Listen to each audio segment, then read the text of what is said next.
मैं डॉक्टर सुरेंद्र कुमार भार्गव, सहाचार्य एवीएसटी, राजकीय महाविद्यालय खेतड़ी।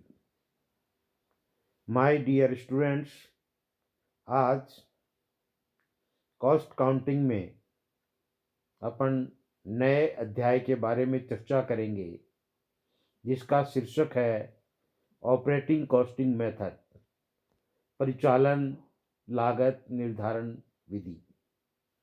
ये बहुत ही इंटरेस्टिंग चैप्टर है और परीक्षा की दृष्टि से भी महत्वपूर्ण है। चलो आओ इस पर अपन चर्चा करते हैं। अनेक संस्थाओं में वस्तुओं का उत्पादन नहीं किया जाता, अपितु कुछ सेवाएं प्रदान की जाती है, जैसे रेलवे कंपनी, बस यातायात कंपनी एवं ट्रक यातायात कंपनी। यातायात कंपनी द्वारा यात्रियों व माल के आवागमन की सेवा प्रदान की जाती है, तो जल प्रदाय कंपनी द्वारा पानी की, विद्युत प्रदाय कंपनी द्वारा विद्युत आपूर्ति की सेवा प्रदान की जाती है। वस्तुओं की लागत की भांति इन सेवाओं की भी लागत होती है। अतः ये संस्थाएं अपने द्वारा प्रदान की जाने वाली सेवाओं की प्रति इकाई लागत जानना चाहती है, जिससे कि वे प्रदान की गई सेवा का प्रति इकाई मूल्य निर्धारित कर सके। सेवा की प्रति इकाई लागत ज्ञात करने के लिए प्रयोग की जाने वाली विधि को ही परिचालन लागत निर्धारण विधि या सेवा लागत निर्धारण विधि, सर्विस कॉस्टिंग मेथड कहा जाता है। CIMA लंदन ने भी परिचालन लागत को सेवा प्रदान करने की लागत के रूप में परिभाषित किया है। आंतरिक एवं बाह्य सेवाएं, इंटरनल एंड एक्सटर्नल सर्विसेज। प्रदान की गई सेवाएं आंतरिक अथवा बाह्य हो सकती है, जबकि सेवाएं कारखाने में ही अंतर विभागीय आधार पर प्रदान की जाती है, तो उन्हें आंतरिक सेवाएं कहा जाता है। परंतु जब सेवाएं बाहरी व्यक्तियों को प्रदान की जाती है, तो उन्हें बाह्य सेवाएं कहा जाता है। इसके एग्जाम्पल इस प्रकार से है।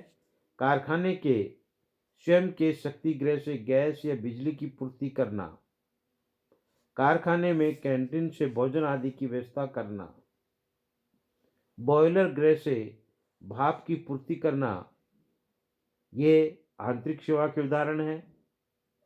जबकि जनसाधारण को गैस, बिजली, पानी की आपूर्ति करना अथवा होटल, सिनेमा, यातायात आदि की सुविधा प्रदान करना बाह्य सेवा के उदाहरण हैं।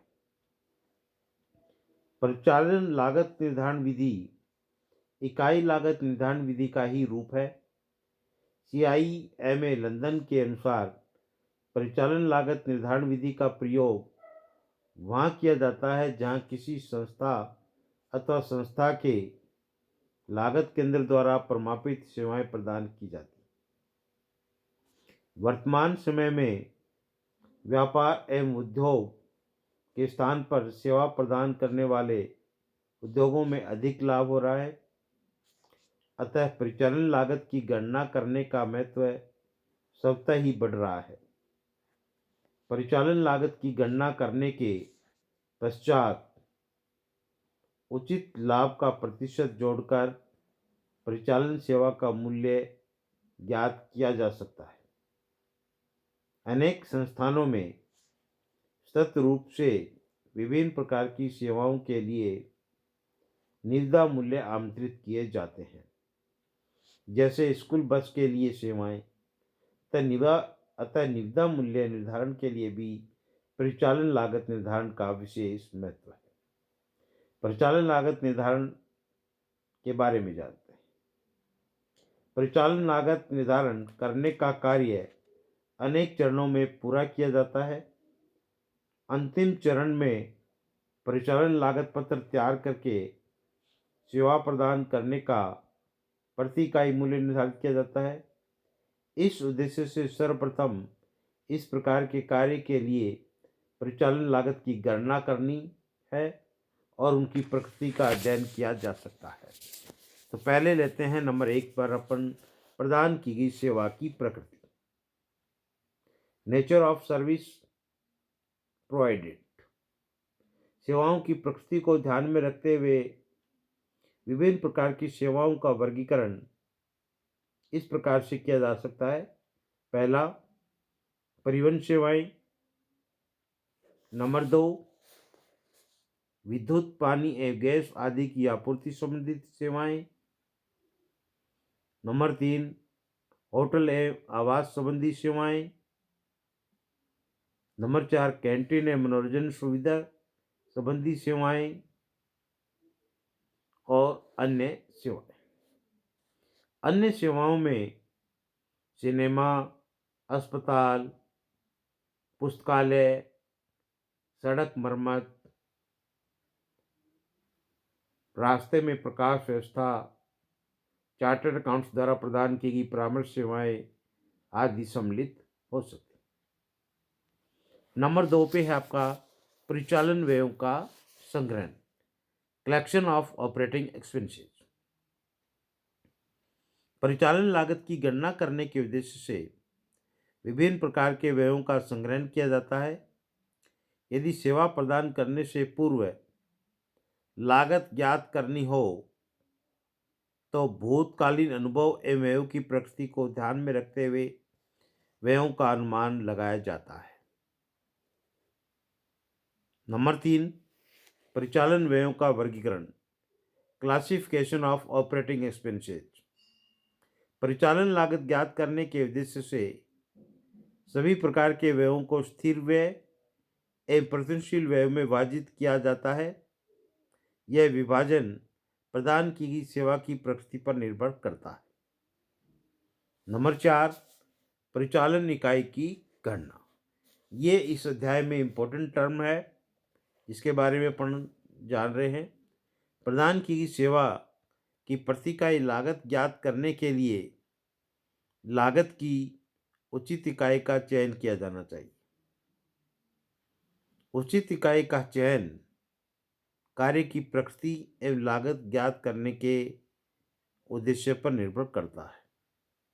इसके उदाहरण के रूप में अपन देखें, एक यात्री परिवहन कंपनी यह जानना चाहती है कि एक यात्री को 1 किलोमीटर की दूरी तक ले जाने की लागत क्या होगी, अथवा एक विद्युत कंपनी के लिए 1 किलोवाट विद्युत घंटे 1 घंटे तक प्रदान करने की लागत क्या होगी।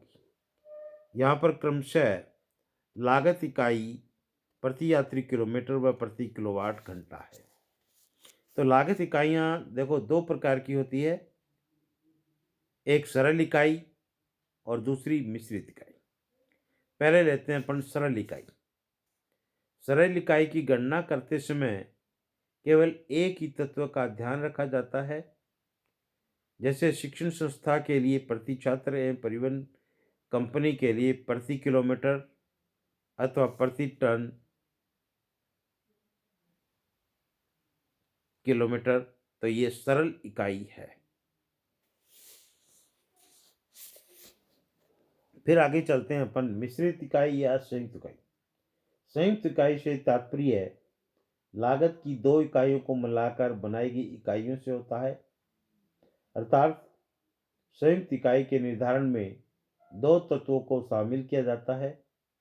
जैसे मालवाहक गाड़ियों में ट्रक के लिए तय की गई दूरी किलोमीटर में है तथा ढोया गया माल ट्रो में है, टनों में है, तथा यात्री बस की स्थिति में तय की दूरी किलोमीटर में है तथा यात्रियों की संख्या 2 तत्व है। इन दोनों तत्वों के मिश्रण को ही टन किलोमीटर या यात्री किलोमीटर कहा जाता है। यात्रियों की संख्या को दूरी से गुणा करके यात्री किलोमीटर एवं ढोए गए भार को दूरी से गुणा करके टन किलोमीटर ज्ञात करते हैं। व्यवहार में मिश्रित इकाइयों का ही प्रयोग किया जाता है। कुछ महत्वपूर्ण सेवाओं के संबंध में प्रयोग की जाने वाली मिश्रित लागत इकाइयाँ इस प्रकार से है, मैं आपको बता रहा हूँ। जैसे बस, ट्राम व रेल परिवहन, इनके लिए करेंगे प्रति यात्री किलोमीटर। नंबर 2, माल परिवहन में ट्रक व मालगाड़ी, तो वहाँ पे आ जाएगा प्रति टन किलोमीटर या प्रति क्विंटल किलोमीटर। नंबर 3, विद्युत विद्युत आपूर्ति, तो विद्युत आपूर्ति में आ जाएगा आपका प्रति किलोवाट घंटा। चौथा ले लेते हैं अपन जल आपूर्ति, तो वहाँ पे आ जाएगा प्रति गैलन घंटा, प्रति घंटा 1000 लीटर। अस्पताल, तो अस्पताल में आ जाएगा प्रति रोगी दिवस, प्रति पलंग दिवस। कैंटीन, प्रति व्यक्ति भोजन, प्रति कप चाय। नेक्स्ट, होटल, प्रति कमरा प्रतिदिन, प्रति यात्री प्रतिदिन। सिनेमा थिएटर में प्रति व्यक्ति प्रति शो। पुस्तकालय, प्रति सदस्य प्रतिदिन। सड़क अनुरक्षण, प्रति वर्ग किलोमीटर। और लास्ट टॉपिक है आपका परिचालन लागत पत्र बनाना। Preparation of operating cost statement, लागतों का वर्गीकरण में परिचालन इकाई की गणना करने के पश्चात परिचालन लागत पत्र बनाया जाता है एवं उसकी सहायता से 2 चरणों में प्रति इकाई लागत एवं प्रति इकाई लागत प्रदान की गई प्रति इकाई लागत विक्रय मूल्य गणना की जाती है। ए, प्रति इकाई लागत की गणना, कुल व्ययों की राशि में प्रदान की गई सेवा की इकाइयों का भाग देकर प्रति इकाई लागत ज्ञात की जाती है। तो प्रति इकाई लागत इक्वल टू हो जाएगा कुल परिचालन व्यय में कुल परिचालन इकाइयों की संख्या का भाग दे दिया जाएगा। और दूसरा है प्रति इकाई विक्रय मूल्य की गणना, तो प्रति इकाई लागत में लाभ का एक निश्चित प्रतिशत जोड़कर प्रति इकाई सेवा मूल्य ज्ञात कर लिया जाता है। जो cost price of service per unit आएगी उसमें प्रॉफिट को जोड़ दिया जाएगा, तो सेलिंग प्राइस पर यूनिट आ जाएगी। इसी अध्याय के संबंध में आगे की बातें लेकर के मैं अगले वीडियो में आपके समक्ष उपस्थित होऊंगा। यह आज अपनी चर्चा का विषय था जो समाप्त हुआ।